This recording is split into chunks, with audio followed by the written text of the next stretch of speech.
নমস্কার, কেমন আছেন সকলে? আশা করি সকলে খুব ভালো আছেন। আরও একবার স্বাগত জানাই সকলকে আমার এই কোয়েসের ছোট্ট দুনিয়ায়। যেমনটা কথা দিয়েছিলাম, শনিবার ঠিক রাত 9টায় হাজির হয়ে গেছি আপনাদের সামনে। কোন রিসর্টে আমরা পাটিসাপটা পিঠাটা খেলাম সেইটা আপনাদের খোঁজ দিতে।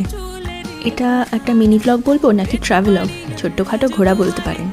শীতটা কেমন জাঁকিয়ে পড়েছে বলুন, আর তার সঙ্গে এরকম ছোটোখাটো ডেস্টিনেশনের খোঁজ যদি পেতে হয় তাহলে অবশ্যই সাবস্ক্রাইব করবেন আমার চ্যানেলটিকে। হ্যাঁ, যেটা বলছিলাম, এটা হলো বাঁকুড়া জয়পুরে বনলতা রিসর্ট। খাবার দাবার তো অত্যন্ত সুস্বাদুই, তার সঙ্গে যেটা সব থেকে বড় চমক সেটা হলো এখানকারের বিস্তীর্ণ এরিয়া জুড়ে শীতকালে ফোটা ফুল, মানে বাগান। শীতের একটা মিষ্টি সন্ধে বা সারাটা দিন অনায়াসে কেটে যেতে পারে। বাই, দেখা হচ্ছে নেক্সট মিনি ব্লগ।